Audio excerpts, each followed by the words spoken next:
আউযুবিল্লাহি মিনাশ শাইতানির রাজিম বিসমিল্লাহির রহমানির রহিম। হযরত আম্মা আয়েশা রাদিয়াল্লাহু তাআলা আনহা কি বলছেন?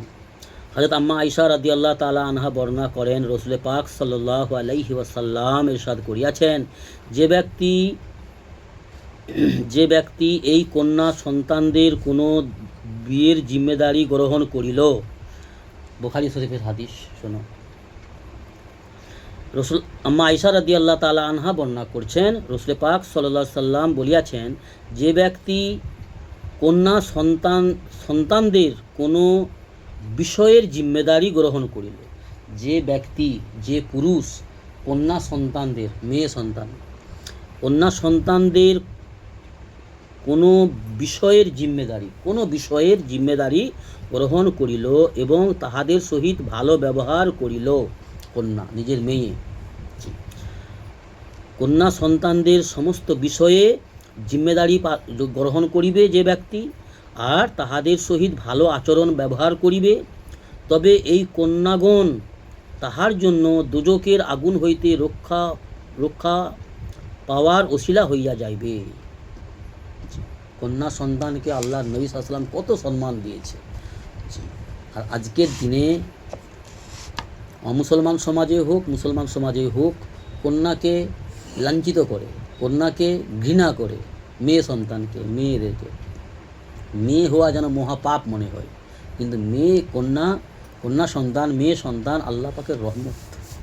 যেই ঘরে মেয়ে থাকে সেই ঘরে আল্লাহর রহমত থাকে। তবে মেয়েদেরকে দিনদার বানাতে হবে।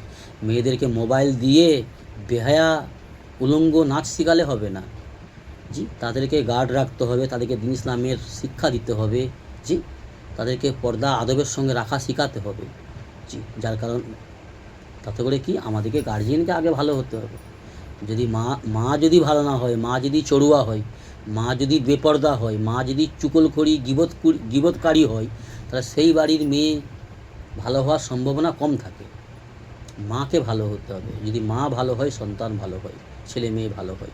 যার জন্য আমাদের প্রত্যেকটা বাড়ির কর্তব্য, পুরুষদের কর্তব্য, গার্জেনদের, যে বাড়ির মেয়েদেরকে দ্বীন ইসলাম শিখানো বা দ্বীন ইসলামের জ্ঞান দেওয়া, বাড়ির মেয়ে মানুষদেরকে, স্ত্রীদেরকে। বুঝে আসছে? আর পুরুষদেরকে আমাদেরকেও দিনদার হতে হবে। আমি যদি আল্লাহর হুকুম, নবীর সুন্নত না মেনে চলি, আল্লাহর বিধানকে না মানি, আর আমি যদি আমার স্ত্রীকে বলি বা আমার ছেলেকে বলি, আমার মেয়েকে বলি, তারা কী বলবে? বলে, আজকাল দিনে বলছে তো, নিজে করেনি, নিজে নামাজ পড়েনি, নিজে আড্ডা মারছে, নিজে মোবাইল ঘাঁটছে, নিজে এই করছে সেই করছে, আমাদেরকে বলছে। বলবে কি না? তো যার জন্য এটা যাতে না শুনতে হয়, আমাদের কর্তব্য আগে আমাদেরকে আল্লাহর গোলাম হতে হবে, আল্লাহর হুকুম মেনে চলতে হবে বেশি। তো মেয়ে যদি কোনো ঘরের ভালো হয়, কোনো ঘরে বাড়ির যদি স্ত্রী, যারা মেয়ে মানুষরা, তারা যদি দিনদার, নেককার, পর্দাশীল হয়, সেই বাড়ির ছেলে মেয়ে ভালো হয়। বিশেষ করে মেয়ে ভালো হবে। কেন? মেয়েরা বেশি মায়ের কাছে, সন্তানরা তো মায়ের কাছেই বেশি মানুষ হয় না। 24 ঘন্টার মধ্যে মায়ের কাছেই থাকে তারা 20 ঘন্টা, আর 4 ঘন্টা হয়তো গার্জেনকে দেখতে পায়। পুরুষরা কাজ কামে যে যার চলে যায়, কাজ কাম, ব্যবসা, বিজনেস, তাই না, ডিউটি, সার্ভিস। তো মায়ের কাছেই বাচ্চা মানুষ হয় না। যদি মা দিনদার হয়, নেককার হয়, পর্দাশীল হয়, তাহলে সেই বাড়ির সন্তান, ছেলে মেয়ে ভালো হওয়ার সম্ভাবনা বেশি থাকে।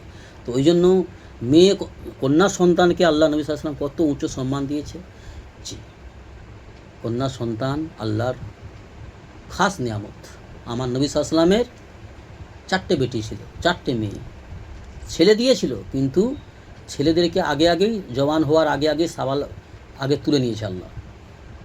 মেয়ে দিয়েছে। আর মেয়ের, আল্লাহর নবী সাল্লাল্লাহু আলাইহি ওয়াসাল্লামের মেয়ের ঘর থেকেই দুনিয়া আজ পর্যন্ত আমরা মুসলমান নামে পরিচিত। তার নসল থেকে আল্লাহ নসল চালিয়েছে। ফাতেমার ছেলে, হাসান, হোসেন, তাদের ছেলে, এইভাবে নসল চলছে।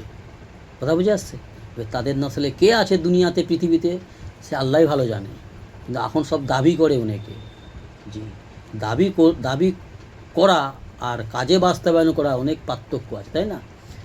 অনেকে বলে যে আমরা হোসেনের নসল, অনেক আছে ভণ্ড আলেমরা বিশেষ করে বেশি এত দাবি করে। আল্লাহ হাসাব নসব দেখবে না, আল্লাহ বংশ বুনিয়াদ দেখবে না, আল্লাহ আমল দেখবে। আল্লাহ কি দেখবে? আমল। তোমার আমল কি আছে, তোমার আখলাক, চরিত্র, ব্যবহার, আচরণ, এইগুলো আল্লাহ দেখবে। আল্লাহ নসল দেখবে না, আল্লাহ কোন খানদান, কোন গোত্র, তোর বাপ কী ছিল, দাদা কী ছিল, এসব আল্লাহ দেখবেও না, জিজ্ঞাসাও করবে না।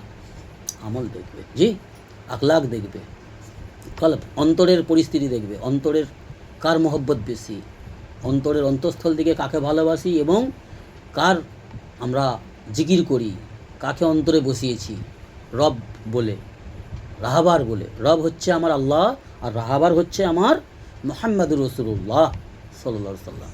ঠিক আছে, তো আল্লাহ আমাদের দিন ইসলামের সহি বুঝ দান করুন, নেক আমল করার তৌফিক দান করুন, আল্লাহুম্মা আমিন।